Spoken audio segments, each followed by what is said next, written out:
عید میلاد النبی صلی اللہ تعالیٰ علیہ وسلم کے خوبصورت ایام ہیں۔ پوری دنیا میں اور دنیا کے ہر کونے میں نبی پاک علیہ السلام کے میلاد شریف کی دھوم مچی ہوئی ہے۔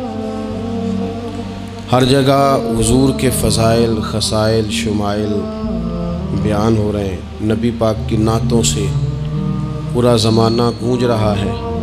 حضور کی سیرت مبارکہ کے فیوز و برکات سے اہل اسلام اپنے دلوں کو منور فرما رہے ہیں۔ اس کے ساتھ ساتھ حضور علیہ السلام جو روشن، خوبصورت، چمکدار تعلیمات لے کے دنیا میں تشریف لائے، وقت جیسے جیسے گزر رہا ہے لوگ محسوس کر رہے ہیں کہ نجات اگر ہے تو اسی رستے میں ہے جو مدینے والے رسول نے عطا فرمایا ہے صلی اللہ تعالیٰ علیہ وسلم۔ چونکہ اللہ تبارک و تعالیٰ نے خود نبی پاک کے ذکر مقدس کو بلند فرمایا ہے، اس لیے بہت سارے ذرائع، بہت سارے اسباب بن گئے۔ پہلے محافل، مجالس، میلاد کے اجتماعات کا انعقاد ہوتا تھا، جلوس ہوتے تھے۔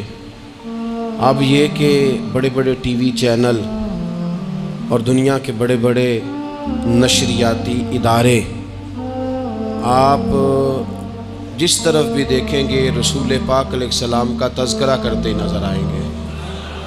بہت پہلے کہا تھا اعلیٰ حضرت نے کہ عرش پہ تازہ چھیڑ چھاڑ اور فرش پہ طرفہ دھوم دھام، کان جدھر بھی لگائیے تیری ہی داستان ہے۔ کان جدھر بھی لگائیے تیری ہی داستان ہے۔ ہر جگہ حضور کے ذکر پاک نے روشنی بکھیری ہوئی ہے۔ اللہ تعالیٰ نے جہاں نبی پاک علیہ السلام کو بڑی عظمتوں، شانوں، رفتوں اور بلندیوں سے نوازا، وہاں یہ بھی فرمایا کہ وَمَا أَرْسَلْنَاكَ إِلَّا رَحْمَةً لِّلْعَالَمِينَ۔ ہم نے اپنے محبوب علیہ السلام کو تمام جہانوں کے لیے رحمت بنا کر بھیجا ہے۔ نبی پاک صلی اللہ تعالیٰ علیہ وسلم کا وجود سراپا رحمت ہے۔ حضور کا بولنا بھی رحمت ہے، خاموش رہنا بھی رحمت ہے۔ نبی پاک علیہ السلام کا کسی کو کچھ عطا کرنا بھی رحمت ہے، اور کسی کو صبر کی تلقین کرنا یہ بھی رحمت ہے۔ حضور کسی کو خوش ہو کے دیکھ لیں تو یہ بھی کرم کی بات ہے، اور محبوب کریم علیہ السلام کبھی ناراض ہو جائے تو اس کے بعد بھی جب حضور راضی ہوتے ہیں تو رحمت کی برکھا ہی برسا کرتی ہے۔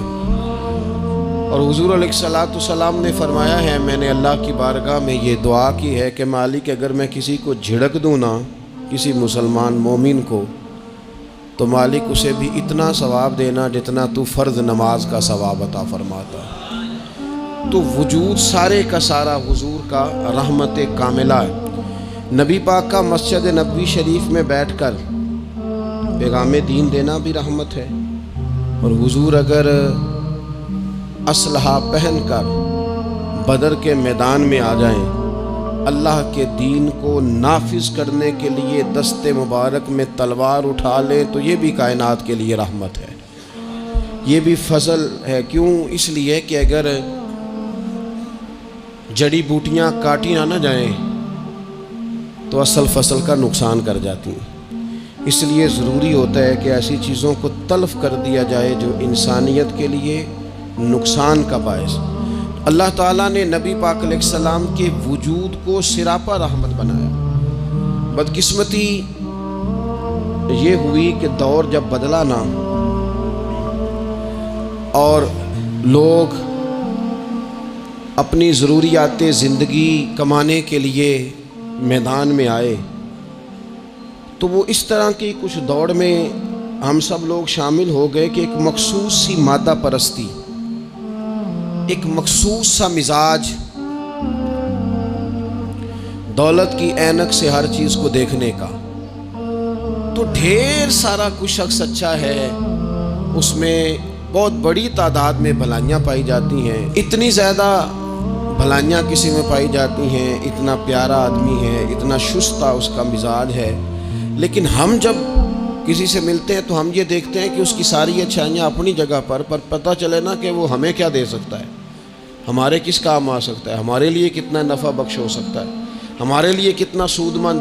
یعنی وہ مزاجوں میں جو خاص نرمی ہونی چاہیے تھی، اور جو حضور نے فرمایا کہ تم میں سے بہتر وہ ہے جو لوگوں کے لیے نفع مند ہے، وہ والا مزاج نہیں بلکہ کچھ لینے کا. تو حضور علیہ الصلوۃ والسلام کو اللہ تعالیٰ نے رحمت بنا کر بھیجا.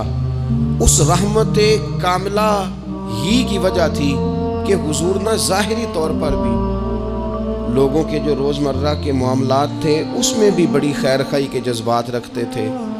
نبی پاک علیہ الصلوۃ والسلام عام لوگوں کے بیچ اٹھتے بیٹھتے، ان کے ساتھ کھاتے پیتے. سرور کائنات کا طریقہ یہ ہوتا کہ اگر غلاموں میں سے کوئی بیمار ہو جاتا تو تیمارداری کرنے تشریف لے جاتے، صبر کی نصیحت کرتے. اللہ کے حبیب علیہ الصلوۃ والسلام اس کے لیے مناسب دوا بھی تجویز کرتے، دعا بھی فرماتے.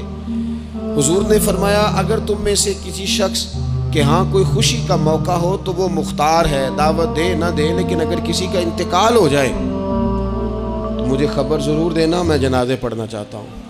ایک مقام ایسا بھی آیا کہ جہاں میرے نبی پاک علیہ الصلوۃ والسلام نے فرمایا اگر میرا کوئی امتی دنیا سے چلا جائے اور ترکہ چھوڑ کے جائے، جائیداد چھوڑ کے جائے، مال و اسباب چھوڑ کے جائے تو وہ اس کی اولاد میں بانٹ دینا، لیکن اگر اس کے ذمے قرضہ ہو تو میرے پاس آ جانا، میں اس کا قرض ادا کر دوں گا.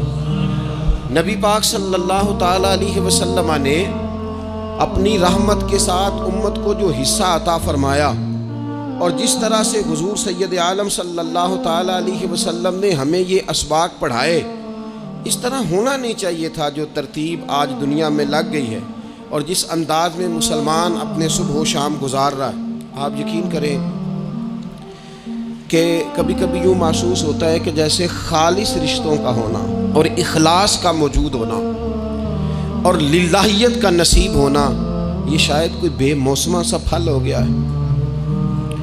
شاید یہ کہ اب ڈھونڈنے سے، تلاش کرنے سے بھی ایسی چیزیں میسر نہیں آئیں گی کہ لوگ اللہ تعالیٰ کی رضا کو پیش نظر رکھیں.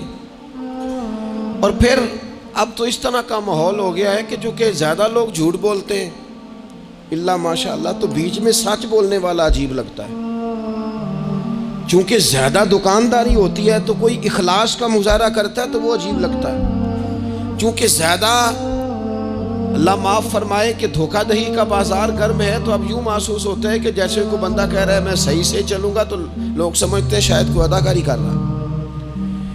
حضور علیہ الصلوۃ والسلام نے جو لوگوں کے حق میں اپنی طبیعت میں نرمی پیدا کی، آپ یقین کریں بڑے سارے لوگوں سے ملنے کو جی چاہتا ہے لوگوں کا، ان کے پاس جانے کو، بیٹھنے کو، من کی باتیں کرنے کو. بہت سارے لوگ ایسے ہوتے ہیں جن کے بارے میں ہماری خواہش ہوتی ہے کہ بندہ بڑا اچھا ہے، لیکن اس کے پاس اگر چل کے جائیں گے تو ہمارے سٹیٹس کا کیا بنے گا. اگر ہم جا کے اس کی مجلس میں بیٹھ گئے تو وہ جہاں ہم خود میرے مجلس تھے اس کا کیا بنے گا. اگر ہم کسی شخص کی طرف بڑھ گئے، آگے بڑھ کے ہم نے 2 قدم آگے جا کے گرم جوشی سے اس کا استقبال کیا تو وہ شخص یہ نہ سمجھ بیٹھے کہ یہ تو کوئی لو سٹینڈرڈ رکھتا ہے.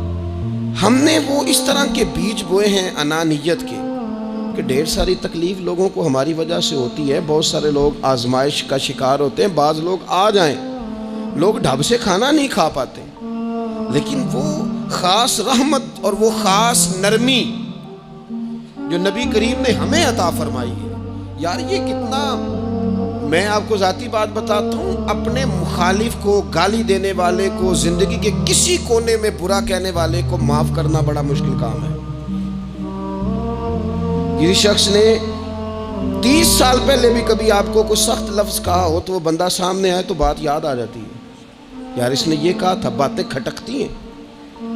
کسی مقام پر کھڑے ہو کر کسی جگہ پر کسی بندے نے آپ کو تکلیف دی ہو، بندہ اس جگہ پہ آئے تو وہ چیز کھٹکتی ہے.